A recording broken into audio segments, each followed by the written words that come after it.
لیکن ذالکم خیر لکم ان کنتم تعلمون، میں اس کی حلاوت کو محسوس کر سکتا ہوں کہ سب کی مخالفت کو اللہ نے مجھے ہمت دے دی، میں برداشت کرتا گیا اور آج 52 سال ہو گئے اللہ مجھے اس راستے میں چلا رہا ہے۔ اور آپ بچوں سے دعا ہے کہ دعا کرو کہ اللہ موت تک چلاتا رہے۔ تو کس لیے، کون سا بڑا نفع اس میں چھپا ہوا ہے، کون سی بڑی نعمت مجھے ملنے والی ہے؟ تجارت جب آدمی کرتا ہے تو سوچتا ہے منافع کیا ہے، اس پہ ملے گا کیا؟ تو اللہ تعالیٰ کہہ رہا کہ میں جو تم سے تجارت کر رہا ہوں نا، هل ادلکم علی تجارت، ایک تجارت بتاؤں جو تمہیں معلوم نہیں ہے، میں تمہیں بتاتا ہوں، تنجیکم من عذاب علیم، تمہیں بڑے عذابوں سے بچا لے گی۔ کیا ہے یا اللہ؟ تؤمنون باللہ ورسولہ، اللہ اس کے رسول پہ ایمان لاؤ۔ اور ایمان بنانا کوئی بڑے پہاڑ چوٹنے والی بات نہیں ہے۔ آپ کو ایک حدیث سناتا ہوں، آپ کو تسلی ہوگی۔ اذا سرت کا حسنۃ وساءت کا سیئۃ فانت مومن، تجھے نیکی کر کے خوشی ہو اور گناہ کر کے تمہیں پریشانی ہو تو ایمان والا ہے، ایمان والا کا مطلب ایسا نہیں ہے کہ اس سے کوئی خطا ہوگی ہی نہیں، یہ غلط تصور ہے۔ یہ ہمارے یہاں ایسا تصور پیدا ہو گیا، لو یہ داڑھی رکھ کے تو جھوٹ بولی جاتا ہے، اور تو داڑھی مڈا کے جھوٹ بول رہا ہے، تو 2 گناہ کر رہا ہے، وہ 1 کر رہا ہے۔ اس نے داڑھی تو نہیں مڈائی، جھوٹ بول رہا ہے، اور تم نے داڑھی بھی مڈائی اور جھوٹ بھی بول رہے ہو، تیرے 2 پرچے فیل ہو گئے، اس کا 1 پرچہ فیل ہوا ہے۔ دیکھو نا، بیلنس ہونا ہے نا، وزن تولنا ہے اللہ تعالیٰ نے۔ تو یہ ایک عام بات ہے۔ میرے ایک دوست نے داڑھی رکھ لی، کچھ دنوں بعد ایک نے شیو کرائی، میں کو ایک ہی کیتا ہے کہ جی سارا دن جھوٹ بولنا پڑتا ہے، اس واسطے پھر میں نے شرم آئی۔ میں کہ بیوقوف، سچ بولنے کی پابندی کلمے نے لگائی ہے، داڑھی نے نہیں لگائی، اور جھوٹ چھوڑنے کی پابندی کلمے نے لگائی ہے، داڑھی نے نہیں لگائی۔ داڑھی الگ حکم ہے، سچ بولنا الگ حکم ہے۔ تو اذا سرت کا حسنۃ وساءت کا سیئۃ، تم اچھا کرو، نیکی کرو اور تمہیں اچھا لگے، خوشی محسوس ہو، گناہ ہو جائے تو تمہیں دکھ ہو، انت مومن، تو ایمان والا ہے۔ یہی ایمان اللہ نے کہا بناؤ۔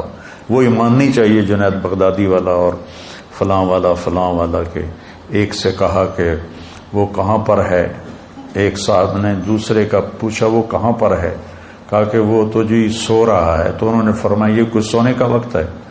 تو بعد میں اپنے نفس کو ملامت کی کہ تو نے یہ جملہ کیوں بولا، تجھے سزا دوں گا، 1 سال کے روزے رکھے۔ یہ اسلام میرے اللہ نے ہمیں نہیں بتایا، اپنے نفس کو سزا دینے کے لیے کہ تو نے یہ کیوں کہا کہ یہ کوئی سونے کا وقت ہے تو 1 سال روزے رکھے۔ نہ یہ اسلام پیش کرنے کا ہے، نہ یہ اسلام اللہ نے مانگا ہے۔ یہ رہبانیت کا ٹچ ہے جو تصوف کی وجہ سے اسلام میں آیا ہے۔ اس لیے میں کہتا ہوں صحابہ کی زندگی پڑھو جس میں تمہیں اسلام جھلکتا ہوا نظر آئے گا، اپنے نبی کی زندگی پڑھو تمہیں اسلام نظر آئے گا۔ بعد کے جو بزرگوں کے واقعات ہیں، اور ایک تو اکثر جھوٹے ہیں، ان میں کوئی حقانیت نہیں ہے، جو ہیں تو وہ غلوف ہیں، جن کو غلوف کا مطلب ہوتا ہے کہ بہت زیادہ شدت پسندی ہے، تو وہ ہمارے لیے معیار نہیں۔ معیار میرے نبی کی زندگی، حضرت عائشہ فرماتی ہیں کہ اللہ کے نبی روزے کے ساتھ ہوتے تھے، رمضان کی وجہ سے حدیث یاد آئی، اور نماز اذان ہو جاتی تھی اور نماز پڑھانے کے لیے نکل رہے ہوتے تھے، اور اپنی بیوی کا بوسہ لے کر باہر نکلتے تھے۔ نماز پڑھانے جا رہے ہیں، روزے دار ہیں، اور بیوی کو جا کے در رہے ہیں نماز پڑھانے، بیوی کو چومتے ہوئے جا رہے ہیں۔ تو حضرت عروہ بن زبیر تھے اس حدیث کے راوی، کہنے لگے میں نے کہا خالہ پھر وہ آپ ہی ہوگی، تو وہ حضرت عائشہ ہنس پڑی، جس کا مطلب تھا کہ ہاں وہ میں ہی تھی۔ میرے نبی تو ہمیں ایسی پیاری زندگی بتائی، اور یہ کہتا ہے یہ کوئی سونے کا وقت ہے، اس پر 1 سال روزہ رکھے۔ وہ ایک آدمی مسلمان ہوا تو اس کو پیشاب آیا تو نے ادھر منہ کیا، وہ ادھر قبلہ ہے، اس بیچارے نے ادھر منہ کیا، وہ ادھر پرانا قبلہ ہے، اس نے ادھر منہ کیا، وہ قبلے نو کانڈ ہو گئی، اس نے ادھر منہ کر کے پیشاب کیا۔ جب گھر گیا تو بیگم کہنے لگی بسم اللہ بسم اللہ، آخر لگا بسم اللہ تو کر رہے ہیں تو پیشاب کر دی واری تینوں پتہ لگ جائے گا۔ تو ایسا اسلام ہمیں نہیں چاہیے، یہ اسلام نہیں ہے، یہ لوگوں کے اپنے ذوق کی چیزیں ہیں۔ 30 سال سے میں ستو کھا رہا ہوں، ہے نا فضائل اعمال میں واقع، بھائی تو کھا ستو سانو کیوں دسی جانا؟ میرے نبی نے تو ساری زندگی کھانا کھایا ہے پسند۔ میرے نبی نے صرف ایک دفعہ باسی روٹی کھائی ام ہانی کے گھر، ورنہ ساری زندگی آپ یا تازہ کھایا یا فاقہ کیا، یا آپ تازہ کھاتے تھے یا فاقہ کرتے تھے، آپ نے رکھا ہوا کھانا نہیں کھایا۔ صرف فتح مکہ پر ام ہانی رضی اللہ عنہ کے گھر باسی روٹی تھی، آپ نے تھوڑی ان کی دلداری کے لیے کچھ کھا لی ہوگی، ورنہ آپ کی عادت مبارکہ تھی یا آپ تازہ کھاتے تھے یا پھر فاقہ فرماتے تھے۔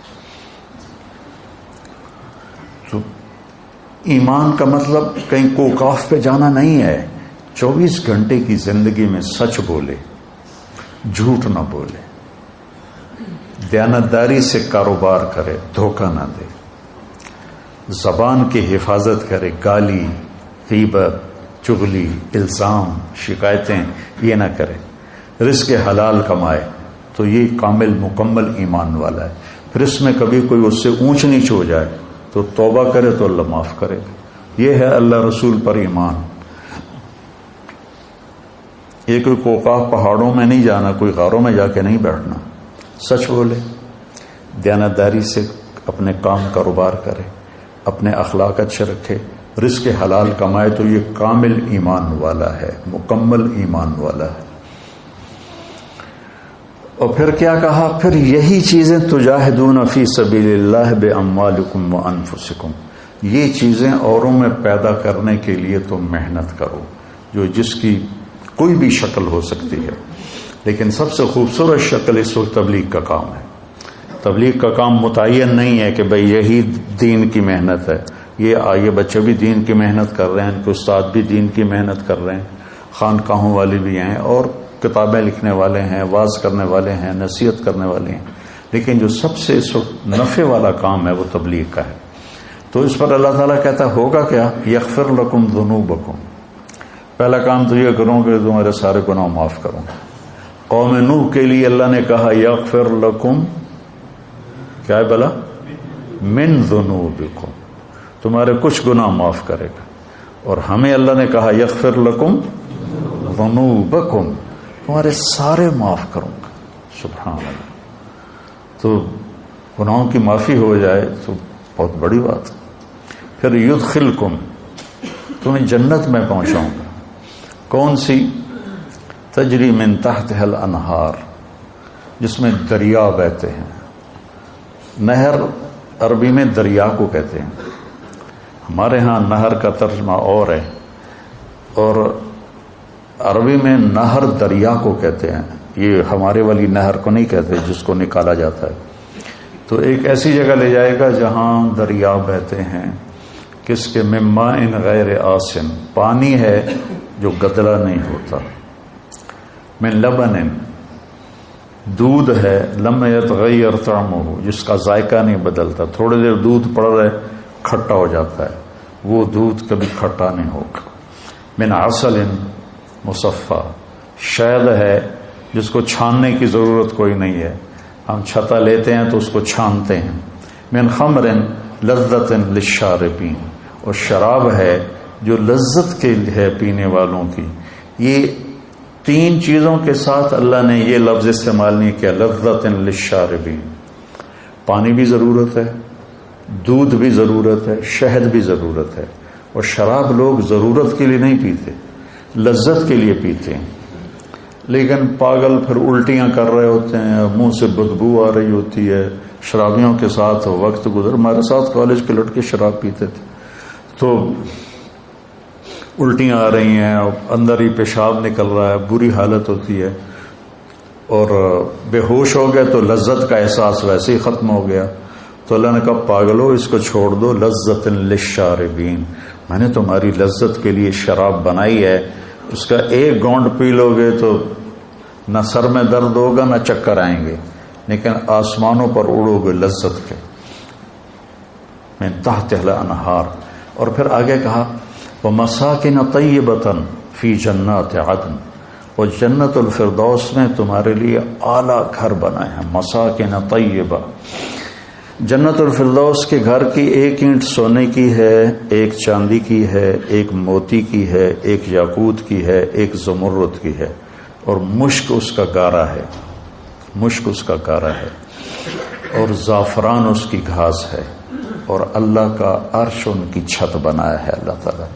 اور فرش سے لے کر چھت تک 1,00,000 ہاتھ، یعنی 25 لاکھ فٹ کی بلندی پر چھت ہوگی. 25 لاکھ فٹ کی بلندی پر چھت ہوگی. تم 5 فٹ کے نہیں جاؤ گے، تم بھی 130 فٹ کے جاؤ گے، ورنہ تو تم اس میں ایسے نظر آئے گا جیسے کوئی مچھر پھر رہا ہو. اگر تم 5 فٹ کے چلے گئے پھر تو ہم اس گھر میں مچھر کی طرح نظر آئیں گے. اللہ 130 فٹ کی ہائٹ دے گا، عورت کو بھی دے گا، مرد کو بھی دے گا. فی جنات عدن. اب میری بات پہ غور کرو، جب آدمی کے پاس پیسے آتے ہیں نا تو سب سے پہلے وہ گھر بدلتا ہے. گھر بدلنے کے لیے کہتا ہے نہر کے کنارے گھر ہو. وہ جو نہر بہ رہی ہے، فیصلہ ہوا ایک ہی تو نہر ہے، باقی تو گندی گند ہے، تو جگہ بدلتا ہے، لوکیشن اچھی ہو اور گھر اچھا ہو. گھر اچھا ہونے کی 2 خوبیاں ہیں. ایک اس میں ضرورت کی چیزیں پوری ہوں، ایک اس کا نقشہ خوبصورت. تو مساکن طیبہ فی جنات عدن، جنات عدن لوکیشن بڑی اعلیٰ ہے. ساری جنتوں میں جنت الفردوس سب سے اعلیٰ درجے کی، سب سے اعلیٰ. جس دن اللہ نے جنت الفردوس کو بنایا ہے اس دن سے لے کر آج، اور آج سے قیامت تک روزانہ اس کو پہلے سے 5 گنا زیادہ خوبصورت کرتا ہے. وہ کیا چیز بن رہی ہوگی، کیا سما بننا ہوگا. یہاں کا مور ناچتا ہے تو دل باغ باغ ہو جاتا ہے، جب وہاں کا مور ناچے گا تو کیا منظر ہوگا. یہاں کی بلبل جب کوئل آواز نکالتی ہے تو آدمی حیران ہو جاتا ہے، وہاں کی کوئل جب آواز نکالے گی تو کیا سر ہوگا. یہاں کی موسیقی سن کر لوگ سر ہلانے شروع ہو جاتے ہیں، جنت کی موسیقی سنیں گے تو کیا حال ہوگا. ایک شخص نے پوچھا یا رسول اللہ جنت میں موسیقی ہے؟ آپ نے کہاں ہے؟ ایک درخت ہے اس کا نام ہے فیض. اس کا فیض کیا ہے کہ وہ ہوا اس کے ٹہنیوں کو ہلاتی ہے تو ٹہنیاں اور پتے آپس میں ٹکراتے ہیں، اس سے ایسے سر نکلتے ہیں کہ ہزاروں سال بیٹھ کے سنتے رہو گے تو سننے کا مزہ ختم نہیں ہوگا، بلکہ بڑھتا رہے گا، بڑھتا رہے گا، بڑھتا رہے گا. اور اس کے درخت کے نیچے جنت کی لڑکیاں ہیں جو مل کر پھر گانا گاتی ہیں، اور جنت والے اس کو سن کر جنت بھی بھول جاتے ہیں، اپنا آپ بھی بھول جاتے ہیں. کہ ایسی عالی شان تمہارے لیے اللہ نے سامان. مساکن طیبہ فی جنات عدن، لوکیشن بڑی اچھی ہے. مساکن، مساکن کا مطلب ہے ضرورت کی ہر چیز موجود ہے، ہر چیز موجود ہے. سکن اس لیے تو ہے مساکن. طیبہ کا مطلب ہے بڑا خوبصورت نقشہ ہے، بہت خوبصورت نقشہ. تو ساری گھر کی چیزیں پوری ہوگی. جگہ بڑی اعلیٰ ہے، جنت الفردوس. ضرورتیں ساری پوری ہیں، مساکن. خوبصورت بہت ہے، طیبہ. اور پھر یہاں آدمی زندگی گزار کے گھر بناتا ہے، پھر اس کو تبدیل کرنا چاہے تو کوئی ایک پلک جھپکنے کا کام تو نہیں ہے. پھر نیا گھر بنانے کے لیے مدتیں چاہیے، اور وہاں تم نے ایک لمحہ گزارا اور تمہارے جی میں ہے کہ نہیں ایسا نہیں، مجھے ایسا چاہیے، تو وہیں ایک پل میں وہ سارے گھر کا نقشہ تمہاری سوچ کے مطابق اللہ بنا دے گا. نہ کوئی اینٹ ٹوٹے گی، نہ کوئی پتھر ٹوٹے گا، نہ کوئی مٹی اٹھے گی، نہ کوئی مستری آئے گا، نہ کوئی مزدور آئے گا، نہ کوئی سیمنٹ آئے گا، نہ کوئی سیڑھی آئے گی، نہ کوئی کیل قابلہ آئے گا. اور تمہارے جی میں آئے گا کہ نہیں مجھے ایسا نہیں، مجھے تو ایسا چاہیے. تو جب تمہارے جی میں آئے گا ایسا چاہیے تو دوسری نظر میں تمہیں وہ گھر ویسا ہی نظر آئے گا. پھر تو نے ایسا نہیں مجھے ایسا چاہیے. کھیلتے رہو، کھیل ہے، کھیلتے رہو. نہیں مجھے ایسا چاہیے، پھر نہیں اب مجھے ایسا چاہیے، ہاں نہیں اب مجھے ایسا چاہیے، اب مجھے ایسا چاہیے. یہاں بڑی بڑی گاڑیوں والے ماڈل گاڑی کا نکالتے ہیں، کم از کم 3 سال ایک ماڈل چلتا ہے. چونکہ نئے ماڈل کو تیار کرنے میں وقت لگتا ہے اور اس پہ جو ڈائیاں بنی ہوتی ہیں وہ ساری توڑنی پڑتی ہیں، پھر نئی ڈائی بنانی ہوتی، تو 3 سال کم از کم لگتے ہیں ایک ماڈل کے بعد دوسرا ماڈل آنے میں، 3 سال 4 سال 5 سال بھی لگ جاتے، اور پھر وہ جا کر نئی گاڑی لاتے ہیں۔ اب صحابہ کو تو پتہ نہیں تھا کہ مرسڈیز بھی آئے گی اور ٹویوٹا بھی آئے گی اور بینٹلے بھی آئے گی، بی ایم ڈبلیو بھی آئے گی، وہ تو گھوڑے اونٹ ہی پوچھتے رہے۔ ایک صحابہ نے پوچھا یا رسول اللہ جنت میں گھوڑے ہیں؟ آپ نے کہا ہیں۔ اس ویکھیا ہی گھوڑا ہے اور اس کی ویکھنا ہے۔ دوسرے نے پوچھا یا رسول اللہ جنت میں اونٹ ہیں؟ آپ نے کہا ہیں، ان کے پر ہوں گے سبز زمرد کے، تم سب بیٹھو گے وہ تمہیں لے کے اڑیں گے، جدھر تمہاری نظر جائے گی وہاں اس کا قدم جائے گا، اتنی لمبی ان کی، اتنی تیز ان کی پرواز ہوگی۔ لیکن ہم اگر آج اللہ کے نبی ہوتے تو ہم پوچھتے یا رسول اللہ جنت میں مرسڈیز ہے، جنت میں بی ایم ڈبلیو ہے، جنت میں بینٹلے ہے، جنت میں روز رائس ہے؟ ہم نے تو یہ پوچھتے، اب ہمیں تو ہمارا علم تو صحابہ سے زیادہ ہو گیا دنیا کے لحاظ سے، تو ہم تو کہیں گے یا اللہ مرسڈیز چاہیے، وہ ٹک ہوگا اور مرسڈیز سامنے ہوگا۔ نہیں، اس کا لائٹیں چینج کرنی ہے، یوں ہوگا اور لائٹیں چینج ہو جائیں گی، اس کا اندر سے انٹیریئر تبدیل کرنا ہے، یوں ہو کر انٹیریئر تبدیل ہو جائے گا۔ تو مساکن ضرورت ہر چیز پوری ہے، لیکن عجیب بات ہے کہ پوری جنت میں ٹوائلٹ کوئی نہیں، اور واش روم کوئی نہیں، اور کپڑے دھونے کی جگہ کوئی نہیں، واشنگ مشین کوئی نہیں، سبحان، اور رہنا ہمیشہ کے لیے۔ اور ہر مرد عورت نے 100 جوڑے پہنے ہوں گے، 100، ایک نہیں 100، اور وہ 2 انگلیوں میں آ جائیں گے، اتنے باریک ہوں گے، اور ان کا وزن کوئی نہیں ہوگا کہ وہ نور سے بنے ہوں گے۔ تو جب کپڑے تبدیل کرنے ہوں گے تو نہ کپڑے اتارنے پڑیں گے نہ کپڑے پہننے پڑیں گے۔ اگر 100 جوڑے تم اتارنے لگو تو کندھوں کی ایکسرسائز تو خوب ہو گئی نا، 1 2 3 4 5 50 60 70 80 90 100 موٹے تو رہ گئے نا بندیاں میں، اور جب 100 پہننے پڑیں تو پھر 1 2 3 4 سال ہے، 6 7 8 9 10، مر گیا تھا میں۔ ہائے ہائے ہائے ہائے ہائے، کیا جنت ہے! فی جنت تجری العیون خلالها والحور تقطر فی رشاکۃ اغیدی تختال فی حلل حرائر سندس استبرق واصاور من عسجد والتاج یعلو فوق مفرق راسها من لؤلؤ وجواہر وزمرد حتى اذا اقتربت الیہ تبسمت بالغنج كالطفل الولید المسہد فهناك غرت الطیور ورتلت لحن الخلود بكل غصن املد۔ یہ جنت ہے، یہ جس کو تو ارادہ ہوگا میں کپڑے بدلوں، بس اتنا ہوگا، دماغ میں ڈیزائن آئے گا فلاں قسم کا۔ تو ایک درخت ہے طوبہ، ہر جنتی کو ملے گا، اس پر بڑے بڑے پھول لگے ہوئے ہیں، وہ پھول ایسے پھٹے گا اور ایک چمک اٹھے گی، وہ چمک جب ختم ہوگی تو آپ نئے جوڑے پہن چکے ہوں گے اور اگلے غائب ہو چکے ہوں گے۔ ان کو رکھنے کے لیے کوئی ٹچ کیس کوئی نہیں ہے، کوئی بیگ کوئی نہیں ہے، کوئی صندوق کوئی نہیں ہے، وہ گئے پھر کبھی لوٹ کے نہیں آئیں گے۔ اب چاہے دن میں 1000 دفعہ کپڑے بدلو کوئی مسئلہ نہیں، کیونکہ آپ نے یوں کر کے ایک اس کا رومال بھی نہیں اٹھانا ہے، وہ سب اللہ کے ذمہ ہوگی۔ تو کہہ رہا تمہیں تجارت بتاتا ہوں، تمہیں بڑے دکھوں سے بچائے گی، بڑی اسپیشل تجارت ہے۔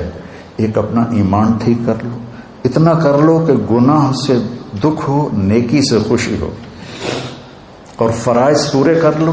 اور فرائض کے بعد یہ 4 باتیں میں نے بتائیں، سچ بولو، دیانتداری سے معاملات کرو، اخلاق اچھے کرو، رزق حلال کماؤ، تو پھر تم آ جاؤ، تمہارے گناہ کے سارے پیپر صاف کر دوں گا، اور تمہارے لیے خوبصورت گھر ہوگا، اور تمہارے لیے ضرورت ساری پوری ہوگی، اور کچن بھی کوئی نہیں جنت میں. یار یہ بھی یاد آ گیا, جنت میں کچن بھی کوئی نہیں. ایک دفعہ ہم بیٹھے تھے مولانا سیف خان صاحب کے پاس, تو ایک نے پوچھا جی جنت میں حقہ ہوگا؟ تو مولانا نے کہا حقہ تو ہوگا پر آگ لینے جہنم جانا پڑے گا.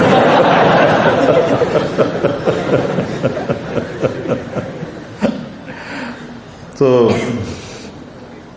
بس سب کچھ ہوگا, چاہے نسواری کو نسوار یاد آئے گی تو وہ بھی ہو جائے گی, لیکن وہ چونے والی نسوار نہیں ہوگی, وہ پھر زعفران والی نسوار ہوگی. کسی پنواڑی کو پان یاد آ گیا, یہ پان کھا کھا کھا اپنے منہ سارے منہ کا ہے جائیے سارا سارا منہ سرخ کیا ہوتا ہے انہوں نے. ہندوستان میں بہت زیادہ ہے, ہمارے ہاں تو پان کھانے والے تھوڑے لوگ ہیں, وہاں تو ہر آدمی.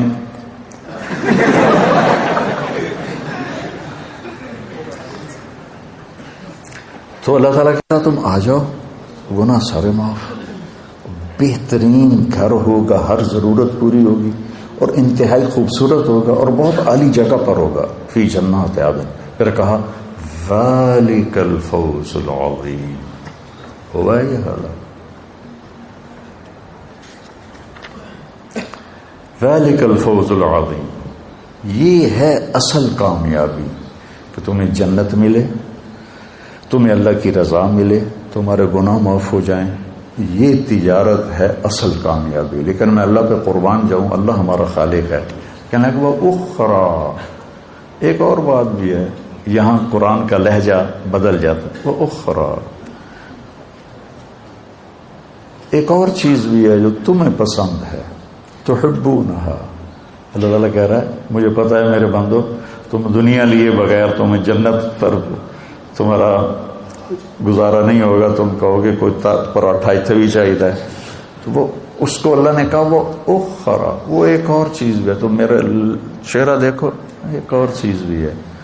تو لہجہ, چہرے کا انداز اس کو ہلکا بنا رہا ہے کہ کوئی معمولی چیز ہے, کوئی بڑی چیز کوئی نہیں ہے.